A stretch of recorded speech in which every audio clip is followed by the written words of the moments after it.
નમસ્કાર vibrant live ન્યૂઝમાં હું પૃથ્વી આપનું હાર્દિક સ્વાગત કરું છું। વાત કરીએ આજના સમાચારની। આજે વડાપ્રધાન નરેન્દ્ર મોદીએ ગુજરાતને 85 કરોડથી વધુની ભેટ આપી છે।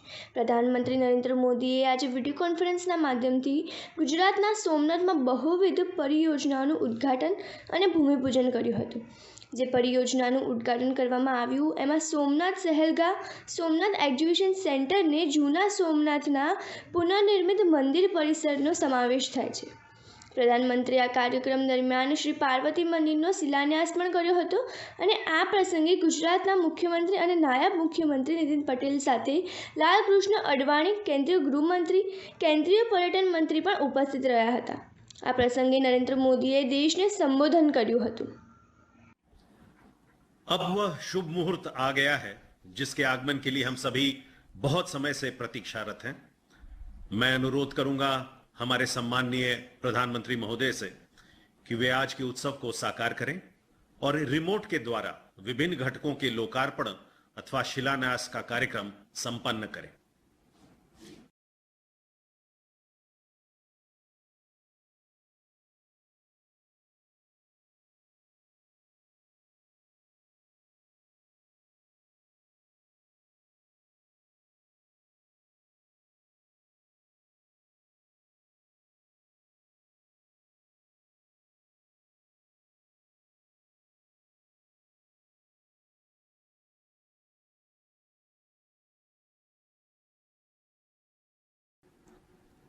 अब मैं सम्माननीय प्रधानमंत्री जी से अनुरोध करूंगा कि वे इस अवसर पर आशीर्वचन स्वरूप अपना वक्तव्य दें।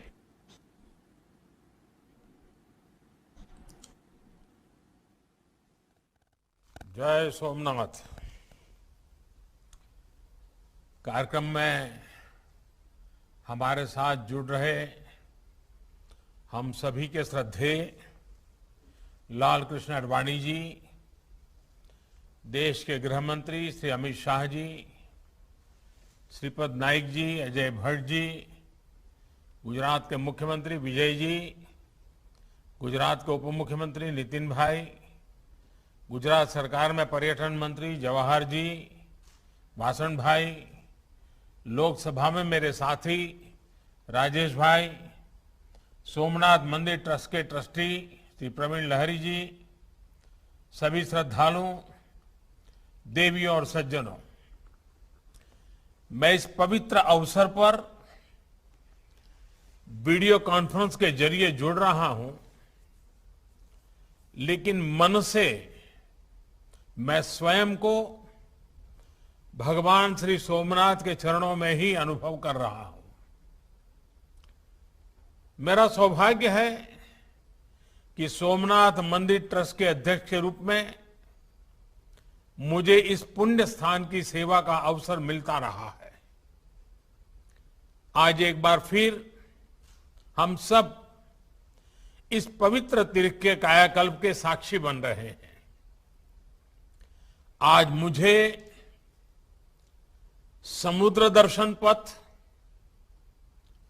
सोमनाथ प्रदर्शन गैलरी और जीर्णोद्धार के बाद नए स्वरूप में जूना सोमनाथ मंदिर के लोकार्पण का सौभाग्य मिला है। साथ ही आज पार्वती माता मंदिर का शिलान्यास भी हुआ है। इतना पुनीत संयोग और साथ में सावन का पवित्र महीना, मैं मानता हूं ये हम सबके लिए भगवान सोमनाथ जी के आशीर्वाद की ही सिद्धि है। मैं इस अवसर पर आप सभी को, ट्रस्ट के सभी सदस्यों को और देश विदेश में भगवान सोमनाथ जी के करोड़ों भक्तों को बधाई देता हूं।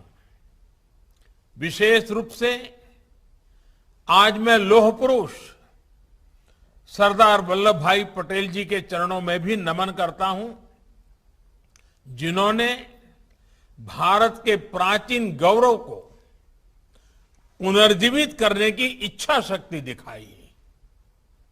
सरदार साहब सोमनाथ मंदिर को स्वतंत्र भारत की स्वतंत्र भावना से जुड़ा हुआ मानते थे। ये हमारा सौभाग्य है कि आज आजादी के 75वें साल में, आजादी के अमृत महोत्सव में हम सरदार साहब के प्रयासों को आगे बढ़ा रहे हैं। सोमनाथ मंदिर को नई भव्यता दे रहे हैं। आज मैं लोकमाता अहिल्याबाई होलकर को भी प्रणाम करता हूं, जिन्होंने विश्वनाथ से लेकर सोमनाथ तक कितने ही मंदिरों का जीर्णोद्धार कराया। प्राचीनता और आधुनिकता का जो संगम उनके जीवन में था, आज देश उसे अपना आदर्श मान करके आगे बढ़ रहा है।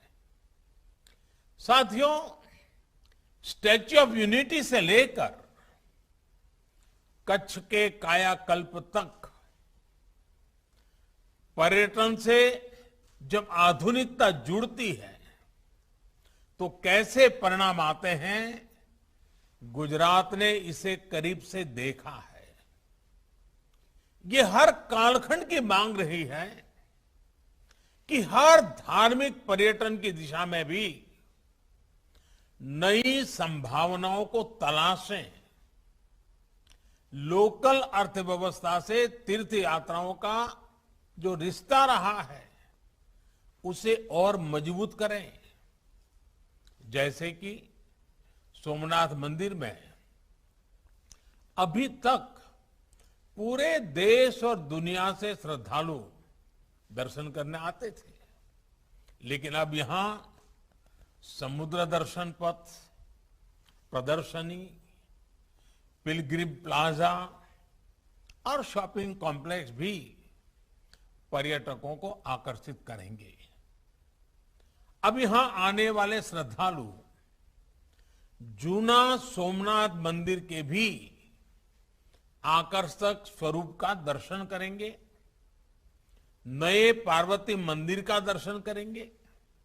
इससे यहां नए अवसरों और नए रोजगार का भी सृजन होगा और स्थान की दिव्यता भी बढ़ेगी। यही नहीं, प्रोमनेड जैसे निर्माण से समुद्र के किनारे खड़े हमारे मंदिर की सुरक्षा भी बढ़ेगी। आज यहां सोमनाथ एग्जीबिशन गैलरी का लोकार्पण भी हुआ है। इससे हमारे युवाओं को, आने वाली पीढ़ी को उस इतिहास से जुड़ने का, हमारी आस्था को उसके प्राचीन स्वरूप में देखने का, उसे समझने का एक अवसर भी मिलेगा। साथियों, सोमनाथ तो सदियों से सदाशिव की भूमि रही है और हमारे यहां शास्त्रों में कहा गया है, शम करोति सह शंकरः, अर्थात जो कल्याण को, जो सिद्धि को प्रदान करे वो शिव है। ये शिव ही है जो विनाश में भी विकास का बीज अंकुरित करते हैं, संहार में भी सृजन को जन्म देते हैं। इसलिए शिव अविनाशी है, शिव अव्यक्त है और शिव अनादि है। और इसलिए तो शिव को अनादि योगी कहा गया है। इसलिए शिव में हमारी आस्था हमें समय की सीमाओं से परे हमारे अस्तित्व का बोध कराती है, हमें समय की चुनौतियों से जूझने की शक्ति देती है। और सोमनाथ का ये मंदिर हमारे इस आत्मविश्वास का एक प्रेरणा स्थल है। साथियों, आज दुनिया में कोई भी व्यक्ति इस भव्य संरचना को देखता है तो उसे केवल एक मंदिर ही नहीं दिखाई देता, उसे एक ऐसा अस्तित्व दिखाई देता है जो सैकड़ों हजारों सालों से प्रेरणा देता रहा है, जो मानवता के मूल्यों की घोषणा कर रहा है। एक ऐसा स्थल जिसे हजारों साल पहले हमारे ऋषियों ने प्रभास क्षेत्र यानी प्रकाश का, ज्ञान का क्षेत्र बताया था, और जो आज भी पूरे विश्व के सामने ये आह्वान कर रहा है कि सत्य को असत्य से हराया नहीं जा सकता, आस्था को आतंक से कुचला नहीं जा सकता। इस मंदिर को सैकड़ों सालों के इतिहास में कितनी ही बार तोड़ा गया, यहां की मूर्तियों को खंडित किया गया, इसका अस्तित्व मिटाने की हर कोशिश की गई, लेकिन इसे जितनी भी बार गिराया गया वे उतनी ही बार उठ खड़ा हुआ। इसलिए भगवान सोमनाथ मंदिर आज भारत ही नहीं पूरे विश्व के लिए एक विश्वास है और एक आश्वासन भी है। जो तोड़ने वाली शक्तियां हैं, जो आतंक के बलबूते साम्राज्य खड़ा करने वाली सोच है, वो किसी कालखंड में कुछ समय के लिए भले हावी हो जाए, लेकिन उसका अस्तित्व कभी स्थायी नहीं होता। वो ज्यादा दिनों तक मानवता को दबाकर नहीं रख सकती। ये बात जितनी तब सही थी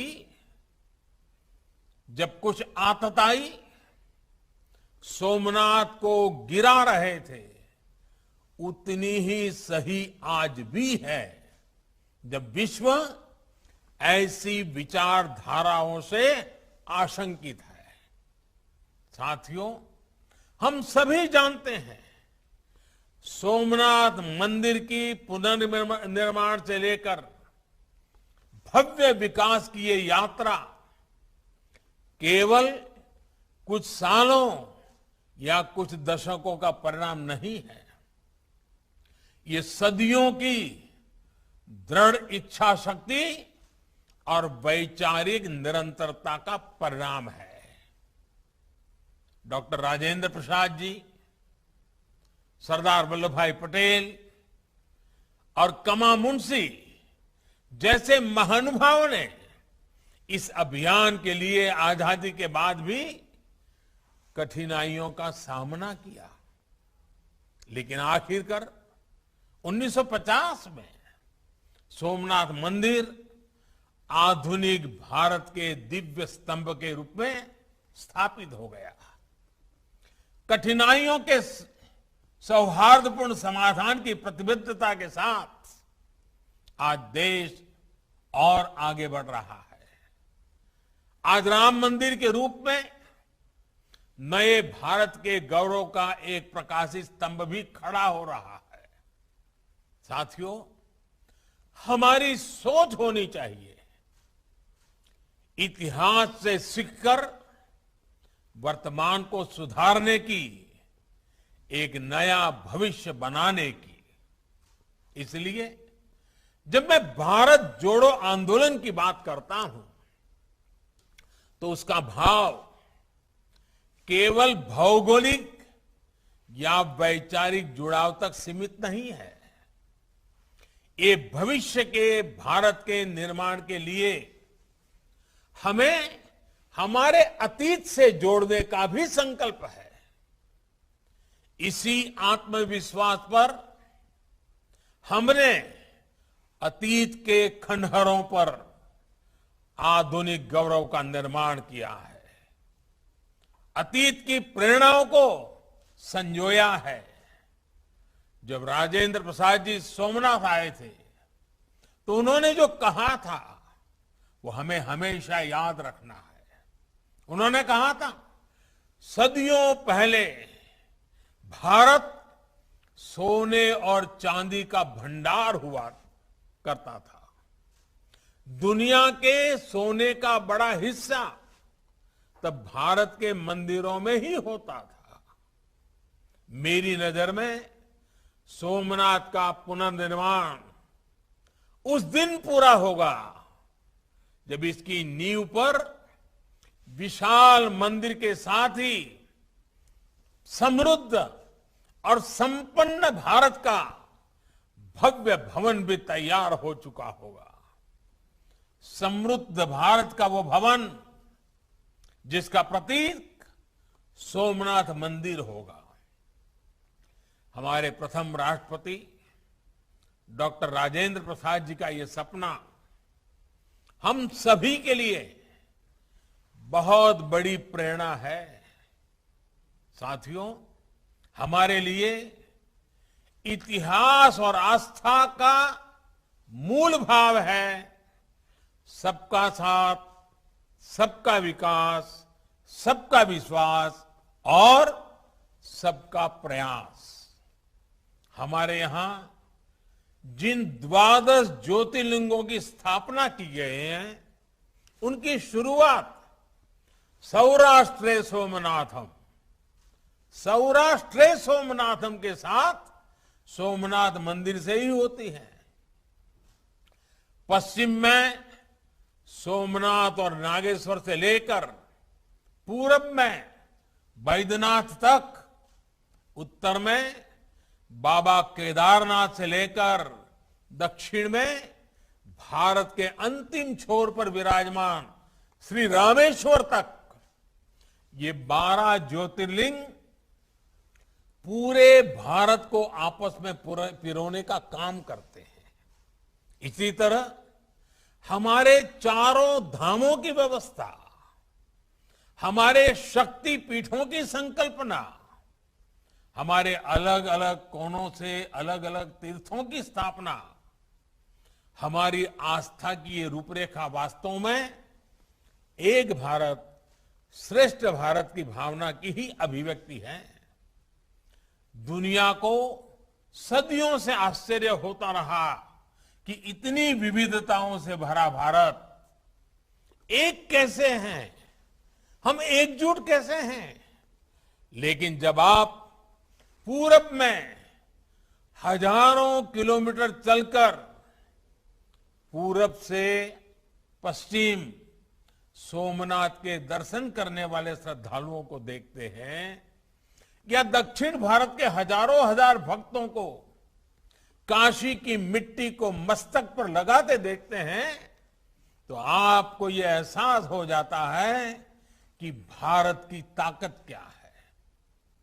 हम एक दूसरे की भाषा नहीं समझ रहे हैं, वेशभूषा भी अलग, खान पान की आदतें भी अलग, लेकिन हमें एहसास होता है हम एक हैं। हमारी इस आध्यात्मिकता ने सदियों से भारत को एकता के सूत्र में पिरोने में, आपसी संवाद स्थापित करने में अहम भूमिका निभाई है, और हम सभी का दायित्व है इसे निरंतर मजबूत करते रहना। साथियों, आज पूरी दुनिया भारत के योग, दर्शन, अध्यात्म और संस्कृति की ओर आकर्षित हो रहे हैं। हमारी नई पीढ़ी में भी अब अपनी जड़ों से जुड़ने की नई जागरूकता आई है। इसलिए हमारे टूरिज्म और आध्यात्मिक टूरिज्म के क्षेत्र में आज राष्ट्रीय और अंतर्राष्ट्रीय संभावनाएं हैं। इन संभावनाओं को आकार देने के लिए देश आज आधुनिक इंफ्रास्ट्रक्चर बना रहा है, प्राचीन गौरव को पुनर्जीवित कर रहा है। रामायण सर्किट का उदाहरण हमारे सामने है। आज देश दुनिया के कितने ही राम भक्तों को रामायण सर्किट के जरिए भगवान राम के जीवन से जुड़े नए नए स्थानों की जानकारी मिल रही है। भगवान राम कैसे पूरे भारत के राम है, इन स्थानों पर जाकर हमें आज ये अनुभव करने का मौका मिल रहा है। इसी तरह बुद्ध सर्किट पूरे विश्व के बौद्ध अनुयायियों को भारत में आने की, पर्यटन करने की सुविधा दे रहा है। आज इस दिशा में काम को तेजी से आगे बढ़ाया जा रहा है। ऐसे ही हमारा पर्यटन मंत्रालय स्वदेश दर्शन स्कीम के तहत 15 अलग अलग थीम पर टूरिस्ट सर्किट्स को विकसित कर रहा है। इन सर्किट से देश के कई उपेक्षित इलाकों में भी पर्यटन और विकास के अवसर पैदा होंगे। साथियों, हमारे पूर्वजों की दूरदृष्टि इतनी थी कि उन्होंने दूर सुदूर क्षेत्रों को भी हमारी आस्था से जोड़ने का काम किया, उनके अपनेपन का बोध कराया। लेकिन दुर्भाग्य से जब हम सक्षम हुए, जब हमारे पास आधुनिक तकनीक और संसाधन आए, तो हमने इन इलाकों को दुर्गम समझकर उसे छोड़ दिया। हमारे पर्वतीय इलाके इसका बहुत बड़ा उदाहरण है। लेकिन आज देश इन पवित्र तीर्थों की दूरियों को भी पाट रहा है। बाबा केदारनाथ का विकास हो या उत्तराखंड में 4 धाम यात्रा के लिए कठिन पहाड़ों में टनल और हाईवेज का निर्माण हो, वैष्णो देवी मंदिर के आसपास विकास हो या पूर्वोत्तर तक पहुंच रहा हाईटेक इंफ्रास्ट्रक्चर हो, आज देश में अपनों से दूरियां सिमट रही है। इसी तरह 2014 में देश ने इसी तरह तीर्थ स्थानों के विकास के लिए प्रसाद स्कीम की भी घोषणा की थी। इस योजना के तहत देश में करीब करीब 40 बड़े तीर्थ स्थानों को विकसित किया जा रहा है, जिनमें 15 प्रोजेक्ट्स का काम पूरा भी कर लिया गया है। गुजरात में भी 100 करोड़ से ज्यादा के 3 प्रोजेक्ट्स पर प्रसाद योजना के तहत काम चल रहा है। गुजरात में सोमनाथ और दूसरे टूरिस्ट स्पॉट्स और शहरों को भी आपस में जोड़ने के लिए कनेक्टिविटी पर विशेष ध्यान दिया जा रहा है। कोशिश ये कि जब पर्यटक एक जगह दर्शन करने आए तो दूसरे पर्यटक स्थलों तक भी जाएं। इसी तरह देश भर में 19 आइकॉनिक टूरिस्ट डेस्टिनेशन की पहचान कर आज उन्हें विकसित किया जा रहा है। ये सभी प्रोजेक्ट्स हमारी टूरिस्ट इंडस्ट्री को आने वाले समय में एक नई ऊर्जा देंगे। साथियों, पर्यटन के जरिए आज देश सामान्य मानवी को न केवल जोड़ रहा है बल्कि खुद भी आगे बढ़ रहा है। इसी का परिणाम है कि 2013 में देश travel and tourism competitiveness index में जहां 65 स्थान पर था, 65th, वहीं 2019 में 34 स्थान पर आ गया, 34th। अंतर्राष्ट्रीय पर्यटन को बढ़ावा देने के लिए देश ने इन 7 सालों में कई नीतिगत फैसले भी किए हैं, जिनका लाभ देश को आज हो रहा है। देश ने e visa regime, visa on arrival, जैसी व्यवस्थाओं को आगे बढ़ाया है और वीजा की फीस को भी कम किया है। इसी तरह टूरिज्म सेक्टर में हॉस्पिटैलिटी के लिए लगाने वाले जीएसटी को भी घटाया गया है। इससे टूरिज्म सेक्टर को बहुत लाभ होगा और कोविड के प्रभावों से उभरने में भी मदद मिलेगी। कई फैसले पर्यटकों के इंटरेस्ट को ध्यान में रखकर भी किए गए हैं, जैसे कि कई पर्यटक जब आते हैं तो उनका उत्साह एडवेंचर को लेकर भी होता है। इसे ध्यान में रखते हुए देश ने 120 माउंटेन पीक्स को भी ट्रैकिंग के लिए खोला है। पर्यटकों को नई जगह पर असुविधा ना हो, नई जगहों की पूरी जानकारी मिले, इसके लिए भी प्रोग्राम चलाकर गाइड्स को ट्रेन किया जा रहा है। इससे बड़ी संख्या में रोजगार के अवसर भी बन रहे हैं। साथियों, हमारे देश की परंपराएं हमें कठिन समय से निकलकर तकलीफ को भूलकर आगे बढ़ने की प्रेरणा देती है। हमने देखा भी है, कोरोना के इस समय में पर्यटन लोगों के लिए उम्मीद की किरण है। इसलिए हमें अपने पर्यटन के स्वभाव और संस्कृति को लगातार विस्तार देना है, आगे बढ़ाना है और खुद भी आगे बढ़ना है। लेकिन साथ ही हमें ये भी ध्यान रखना है कि हम जरूरी सावधानियां, जरूरी बचाव का पूरा ख्याल रखें। मुझे विश्वास है इसी भावना के साथ देश आगे बढ़ता रहेगा और हमारी परंपराएं, हमारा गौरव आधुनिक भारत के निर्माण में हमें दिशा देती रहेगी।